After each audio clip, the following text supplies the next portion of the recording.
ESIM শব্দের অর্থ কি? ইসলামে নাম রাখার গুরুত্ব বর্ণনা কর। ইসিম অর্থ নাম রাখা বা নামকরণ। অন্য কথায় যা দ্বারা কোনো বস্তুকে চেনা যায়। তবে এখানে ইসিম দ্বারা ব্যক্তির নাম উদ্দেশ্য। শরীয়তের পরিভাষায় সন্তান ভূমিষ্ঠ হওয়ার পর তাকে সম্বোধন করে ডাকার জন্য যে পদ্ধতি অবলম্বন করা হয় তাই ইসিম তথা নাম। অন্যভাবে বলা যায়, কোনো মানুষকে অপরাপর মানুষ থেকে পার্থক্য করার জন্য যে বিশেষ শব্দের মাধ্যমে ডাকা হয় তাই নাম। ইসলামে নাম রাখার গুরুত্ব। ইসলামে নাম রাখার ব্যাপারে সর্বাধিক গুরুত্বারোপ করা হয়েছে। প্রতিটি মানুষের সাথে অঙ্গাঙ্গিভাবে জড়িয়ে রয়েছে তার নাম, উপনাম ও উপাধি। ইসলামে নামের গুরুত্ব সম্পর্কে নিম্নোক্ত বিষয়গুলো প্রণিধানযোগ্য। ১. আল্লাহর নির্দেশ। নাম রাখার গুরুত্ব সম্পর্কেও ইসলামে রয়েছে সুস্পষ্ট দিকনির্দেশনা। যেমন কুরআন মাজিদে ইরশাদ হচ্ছে, আর তোমরা একে অপরের উপনাম ব্যবহার করে অপমান করো না। ঈমানের পর অবাধ্যতার নামই মন্দ। ২. সুন্দর ও অর্থবোধক নাম রাখা। এজন্য মহানবী সাল্লাল্লাহু আলাইহি ওয়াসাল্লাম ও হাদিস শরীফে সুন্দর ও অর্থবহ নাম রাখার ব্যাপারে অত্যধিক গুরুত্বারোপ করেছেন। সন্তান ভূমিষ্ঠ হওয়ার পর সুন্দর ও অর্থবোধক নাম রাখা পিতামাতা ও অভিভাবকের উপর অপরিহার্য কর্তব্য। আল্লাহ তায়ালার গুণবাচক নামের সাথে সংযুক্ত করে এবং তার প্রিয় বান্দাদের নামে নামকরণ করা উত্তম। ৩. ইসলামের বিধান। নাম রাখা ইসলামের অন্যতম বিধান। তবে কাফের, মুশরিক এবং কুখ্যাত পাপীদের নামানুসারে নাম রাখা অনুচিত। যেসব সাহাবীর আপত্তিকর নাম ছিল, মহানবী সাল্লাল্লাহু আলাইহি ওয়াসাল্লাম তা পরিবর্তন করে পুনরায় সুন্দর ও যথার্থ অর্থবোধক নাম রেখে দিয়েছেন। এমনকি তিনি কোনো প্রদেশের শাসনকর্তা ও প্রতিনিধি নিয়োগ করার সময় তাদের নাম জিজ্ঞেস করতেন।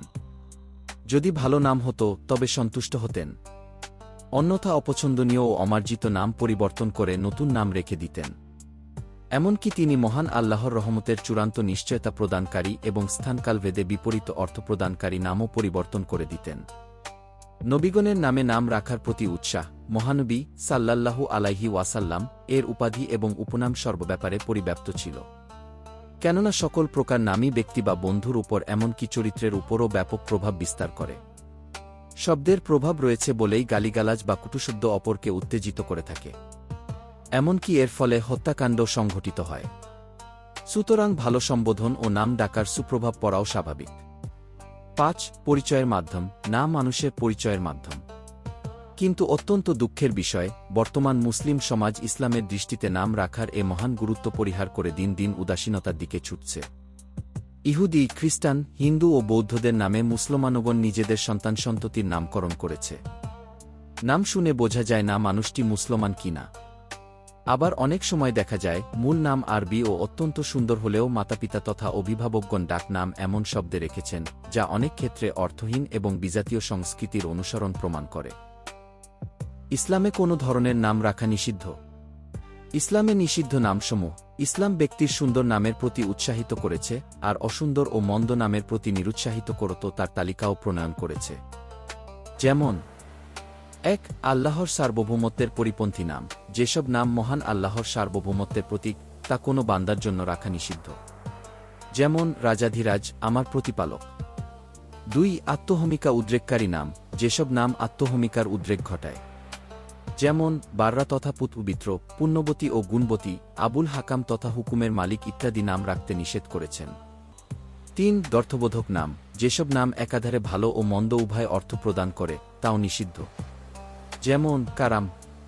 কেননা কারাম শব্দের অর্থ আঙ্গুর, আঙ্গুর গাছ, শরাব, দয়া ও মুমিনের অন্তর ইত্যাদি। ৪. রাসূলের উপনাম। রাসূল সাল্লাল্লাহু আলাইহি ওয়াসাল্লাম এর উপনাম ছিল আবুল কাসেম। তিনি তার জীবদ্দশায় এ নামে কারো নাম রাখতে নিষেধ করেছেন। অবশ্য বর্তমানে এরূপ নাম রাখা জায়েজ। ৫. বিবিধ। তাছাড়াও কিছু নাম রয়েছে যেগুলো অর্থগত দিক থেকে ভালো হলেও কখনো শ্রুতিকটু মনে হয়, তাও ইসলামে নিষিদ্ধ। যেমন ইয়াসার তথা প্রশস্ততা বা সচ্ছলতা, রাবাহ তথা উপকারী বা লাভজনক, নাজিহ তথা সমৃদ্ধি ও প্রয়োজন পূর্ণকারী, আফলাহ তথা মুক্তি ও পরিত্রাণদাতা, নাফে তথা উপকারী ইত্যাদি। কারণ কেউ যদি জিজ্ঞেস করে ঘরে আফলাহ বা নাফে আছে কি, সে উপস্থিত না থাকলে বলা হবে ঘরে আফলাহ বা নাফে নেই। এ কথাটি শ্রুতিকটু ও কুলক্ষণমূলক। অতএব ইসলাম অর্থবহ, শালীন ও সৌন্দর্যমণ্ডিত নামের ব্যাপারে গুরুত্বারোপ করেছে এবং অমার্জিত ও অশালীন নামের ব্যাপারে নিষেধাজ্ঞা আরোপ করেছে।